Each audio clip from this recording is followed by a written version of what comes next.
시작합니다. 가입자만 무려 100만 명에 달하는 머지포인트 사태가 일파만파로 커지는 가운데 금융당국이 이 문제를 지난해부터 알고 있었다는 사실이 저희 취재 결과 확인됐습니다. 먼저 이번 사태는 무엇이고 이런 일이 대체 왜 일어났는지 배성재 기자가 정리해드리겠습니다. 네, 머지포인트 사태, 무엇부터가 문제였는지 처음부터 차근차근 살펴보겠습니다. 머지포인트란 무조건 20% 할인을 내밀면서 유명해진 상품권 서비스입니다. 이를 운영하는 업체명이 머지플러스입니다. 지난 2년간 무려 전국에 2만여 개 가맹점, 그리고 다양한 업종에서 사용할 수 있는 상품권을 내놨는데 이달 초 금융감독원이 머지플러스에 이 전자금융업으로 등록하라고 시정 권고를 내립니다. 이전까지 머지플러스는 이 전자금융업이 아니라 상품권 발행업을 운영하는 업체였기 때문입니다. 이후 머지플러스는 지난 11일 음식점 업종만을 제외하고 모든 가맹점에서 서비스를 중단합니다. 사용 가능한 10곳 중 9곳이 사라진 기습 중단이었습니다. 이유는 현행법상 전자금융법에 등록되지 않은 머지플러스와 같은 사업체는 오로지 한 가지 업종에만 상품권을 발행할 수 있기 때문입니다. 자연스레 피해는 미리 머지포인트를 결제해놨던 소비자들과 또 머지포인트로 결제를 받은 가맹점들에게 돌아가고 있습니다. 현장에 저희 취재 기자가 가봤습니다. 정호진 기자입니다. 온갖 고성이 난무합니다. 한편에선 욕설과 몸싸움도 일어납니다.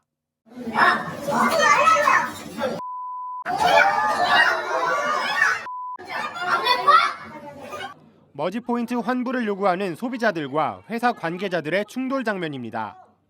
2018년부터 운영해온 머지플러스. 20%나 싼 값에 물건을 살 수 있다며 입소문을 탔고 가입자는 100만 명에 달합니다. 시중에 풀린 포인트만 약 1,000억 원. 하지만 높게 쌓인 실적은 쉽게 흔들리기 시작했습니다. 금융감독원이 전자금융업자로 등록해야 한다며 시정 권고를 내리면서부터입니다. 이에 지난 11일 머지플러스는 수십 개에 달하던 사용 가능 업종을 음식업종 하나로 갑작스레 축소했습니다. 심지어 일주일이 지난 지금은 사용 가능한 곳이 단 한 곳도 없습니다. 마음이 급해진 소비자들은 머지플러스 본사를 찾았습니다. 이들은 대형 프랜차이즈 업체에서도 사용 가능한 머지플러스를 믿었다고 입을 모읍니다. 기업들까지 해서 너무 많이 깁스도 껴있었거든요. 깁스는 CJ 계열사의 주 외식업체잖아요. 비스킨라빈스나 파리바게뜨 이런 굉장한 브랜드들이 많이 계속 더 생겨나니까 피해는 소비자뿐 아니라 소상공인들에게도 번졌습니다. 일부 소비자들이 남은 포인트를 털어내기 위해 아직 소식을 듣지 못한 개인 점포로 향했기 때문입니다. 일부 인터넷 커뮤니티에는 머지포인트가 사용 가능한 매장 위치를 공유하는 촌극까지 벌어졌습니다. 머지포인트 고객님 오셔가지고 여기 앞에 계속 줄 서 계시고 전화도 계속 와가지고 문의 주신 것 같습니다. 다 같이 그거 할 거 아니야. 설날제로 이미 달아두신 분들은. 벼락 매출을 올린 매장주들은 돈을 못 받을까 벌써 막막합니다. 9시 반에서 10시 반 사이에 100만 원 결제해주세요. 한 분이 60만 원이지. 직원분들이 모르니까 죄송한 오는 거예요. 이미 벌써 재료가 수준이 다 되는 상태니까. 날리는 거죠. 100만 원도 날리고 재료값도 날리고. 머지플러스 측은 온라인을 통해 순차적으로 환불을 처리 중이라는 입장을 냈습니다. 그러나 지금까지 얼마나 환불이 이루어졌는지에 대해서는 여전히 밝히지 않고 있습니다. 한국경제TV 정호진입니다. 네, 머지포인트 사태를 좀 정리해봤고 관련해서 이 정치경제부 문성필 배성재 기자와 함께 더 자세한 얘기를 짚어보겠습니다.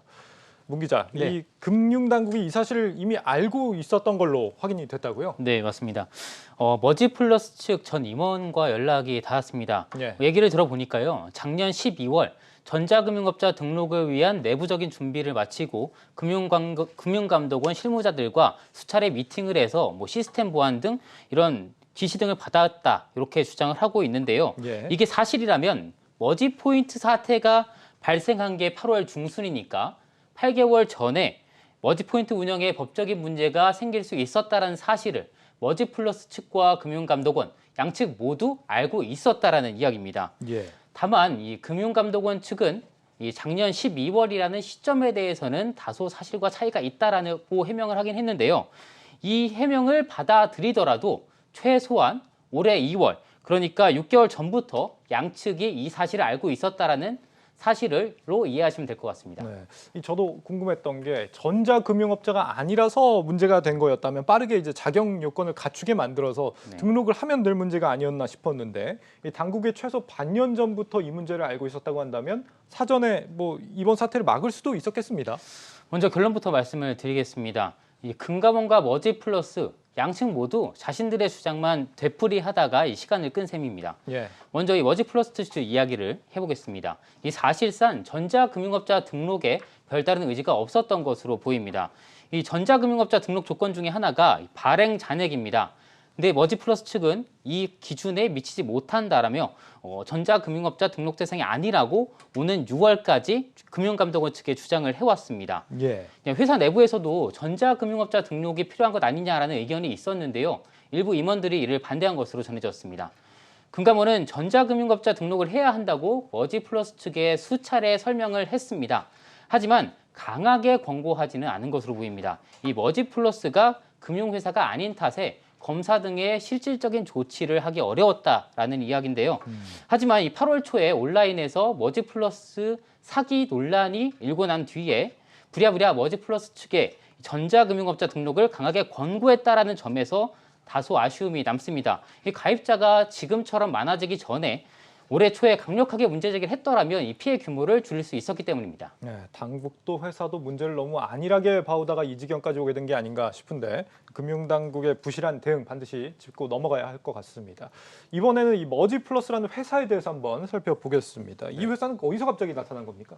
이 머지플러스가 머지포인트 플랫폼을 오픈한 게 2018년 2월입니다. 예. 독특한 점이 하나 있는데요. 원래 머지플러스는 머지홀딩스라는 기업이 운영을 하고 있었습니다. 사업자 이름도 동의를 합니다. 그런데 이제 머지홀딩스가 작년에 돌연 폐업을 합니다. 그리고 이어 작년 4월이죠. 그러니까 플랫폼 오픈한 지 한 2년 정도가 지나서 머지플러스가 새로이 법인 등록을 하고 사업을 계속해서 운영을 합니다.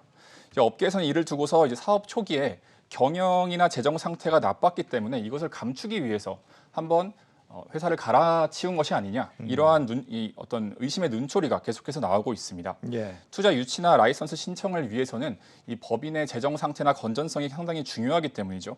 현재 한국 기업 데이터 신용조회 서비스에서 머지홀딩스와 머지플러스 모두 이 재무제표를 한번 검색해 보려고 찾아봤지만 두 회사 모두 이 재무제표를 찾아볼 수가 없는 상황입니다. 그렇군요. 지금 그래서 환불이 진행 중이라면서요. 회사 측에서는 이번 환불에 대해서 뭐 공식적인 입장 같은 걸 내놓은 게 있습니까? 네, 어제 새로 나온 공지에 따르면 먼저 환불은 온라인을 통해서 접수를 받고 있고 순차적으로 들어온 순서대로 환불을 진행 중이라고 합니다. 오늘까지 제가 확인한 것만 6차 환불이 이루어졌다까지 확인이 됐고 가장 눈길을 끄는 게 앞으로의 사업 방침입니다. 바로 이 PLCC 카드 발행을 서두르겠다는 내용인데요. PLCC란 상업자 전용 카드를 얘기합니다. 예. 그러니까 이전에는 상품권만 사용하던 방식에서 신용카드로 전환을 해서 카드 사용과 동시에 포인트가 적립되는 방식으로 이제 전환을 하겠다는 겁니다. 한 걸음 더 나가서 이렇게 되면 850억에서 1,200억 원 정도의 부가 수입을 기대할 수도 있다. 이렇게 밝히고 있습니다. 그러니까 환불은 계속 하고 있는 상황이고 사업도 계속 해나가겠다. 어떻게 보면 사업 방식을 조금 바꿔서 기존에 하던 방식을 그대로 이어가겠다라는 그런 자신감을 보이고 있는 것 같은데 네. PLCC 카드를 발행하겠다. 이 계획이 실제 좀 현실성이 있는 겁니까? 현실성은 사실 물음표라고 볼 수 있습니다. 직접적인 원인으로는 이 PLCC 이 카드를 하려고 사업 파트너였던 KB 국민카드 측이 사업 진행에 난색을 표하고 있습니다. KB 국민카드 관계자는 아직 업무 협약만 체결을 했고 예. 아직 본 계약을 맺은 것은 아니다라면서 지금 별도로 진행 중인 사안은 없다라고 잘라서 말하고 있습니다. 머지플러스와 KB 국민카드 외에 PLCC 카드 사업을 협력하고자 나선 곳은 없는 것으로 확인이 되고요. 850억에서 1,200억 원이라는 이 부가 수입도 사실 좀 아직은 확정적이지가 않습니다. 지금 다들 이 머지플러스를 사용하지 않겠다라고 나선 시점에 이 사용자가 그대로 유지되기를 기대하는 것이란 사실상 힘들기 때문입니다. 그렇군요. 이 사태 이후에 지금 환불이 뭔가 좀 투명하게 진행되는 느낌은 아니거든요. 피해자들이 과연 모두 환불을 받을 수 있을지가 좀 의문인데 어떻습니까? 먼저 업계에서는 이 환불 가능성에 대해서 좀 의문을 가지고 있습니다. 이 권남희 머지플러스 대표가 현재 보유 중인 현금과 유동채권이 은행 지급 준비율의 3배 수준이라고 이미 밝힌 바가 있습니다. 예. 현재 아까 앞서 이야기했던 것처럼 온라인으로 신청을 받아서 미사용 금액의 최대 90%까지 환불을 해주고 있는데요. 문제는 이 재정 문제가 발목을 잡을 수 있습니다. 업계에서 추산하는 머지 포인트 반액액은 1,000억 원 가까이가 됩니다. 다만 이 부채가 300억 원이 넘는 것으로 알려져 있습니다. 때문에 부채보다 많은 금액을 환불해 줘야 되는데 이게 현실적으로 가능하냐 이런 의문이 나오고 있습니다. 예. 뭐 앞으로 대규모 외부 투자 유치를 받는다 이러면 가능할 수 있습니다.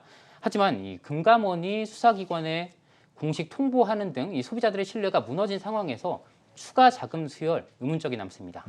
이 머지 플러스는 지금 이 전자금융업자 등록을 최대한 빨리 해서 사업을 좀 정상화시키겠다 이런 얘기도 지금 하고 있는 상황이지 않습니까? 이 부분은 지금 가능한 겁니까? 자꾸 이 부정적인 얘기만 드리는 것 같아서 조금 네. 그런데요. 이 단기적인 관점에서 보면 이 역시도 사실 쉽지 않습니다. 이 조금 전 이야기를 드렸던 것처럼 이 재무 부분이 또 발목을 잡을 가능성이 큽니다. 예. 이 전자금융업자 등록을 위해서는 부채 비율이 200%를 넘으면 안 됩니다. 이 자비자본금 30억 원 이상, 그리고 머지플러스 측에서 이야기하는 잉여자본 14억 원 가량을 더하더라도 현재 머지플러스의 자본금은 44억 원 정도로 추산이 됩니다. 하지만 현재 부채 수준 앞서 이야기 드렸던 것처럼 300억 원 이상인 점을 감안을 하면 부채 비율이 680% 정도에 달할 걸로 추산이 됩니다. 때문에 전자금융업자 등록도 당장은 불가능하다 이렇게 이야기 드리겠습니다. 뭐 부정적인 얘기만 나오긴 하지만 당연히 사실을 얘기하는 거니까 네. 필요한 거라고 생각이 되고 이 당장의 쉬운 문제는 아니다 이런 거고 또 이런 일이 일어나지 않으려면 이제 관련 법이 어쨌거나 빠르게 정비가 돼야 될 것 같은데 지금 뭐 얼마나 법이 정비가 된 상태죠? 당장 이야기가 나오는 게 이제 국회에 계류되어 있는 전자금융업법 개정안인데요. 이 개정안이 충분치 않다는 의견도 있습니다. 예. 그러니까 이번 머지플러스 사태가 전자금융업법에 등록되어 있는 어떤 그런 업체로부터 발생한 문제가 아니라 등록되어 있지 않은 업체로부터 발생한 문제이기 때문입니다. 그래서 이 미등록 업체까지 감독할 수 있는 어떤 제도와 함께 또 미등록 업체에 대한 강력한 처벌이 필요하다는 목소리도 나옵니다. 이용우 더불어민주당 의원 인터뷰 보시겠습니다. 상거래 사적인 걸 가지고 미리 규제를 할 수는 없을 거예요. 그럴 때 생각할 수 있는 게 징벌적 배상과 이런 걸 할 수가 있죠. 너 그래가지고 속였다. 면 징벌적으로 몇 배, 10배 이렇게 배상을 해야 된다고 하면 저는 이거 잘못하다가는 걸리겠네. 스스로 주의를 하겠죠. 특히 이번 피해자들이 한 푼 두 푼 아껴서 좀 가정 경제에 보탬이 되고자 하는 이 서민들이 중심이잖아요. 그렇기 때문에 좀 속도를 이 대응에 대한 좀 빠른 속도를 내야 될 필요성이 있다고 볼 수 있겠습니다. 예. 가장 취재를 하면서 강조드리고 싶었던 점 중에 하나는 소비자 개개인마다의 어떤 경각심입니다. 그러니까 법이 제정비되기까지는 아직 시간이 한참 남았기 때문에 그 사이에 어떤 피해가 발생할 수 있다라는 어떤 그런 모습들이 지점들이 발각이 됐는데요. 큰 돈을 결제하기 전에 이 업체가 전자금융업법상 등록이 되어 있는 업체인지 또 이용자 자금 보호 조치를 이행하고 있는 업체인지를 반드시 확인해야 합니다. 이 정보는 금융감독원 홈페이지에 온라인 민원 신고란에 문의하면 쉽게 확인할 수 있습니다. 네. 정치경제부 문성필 배성재 기자였습니다. 수고했습니다.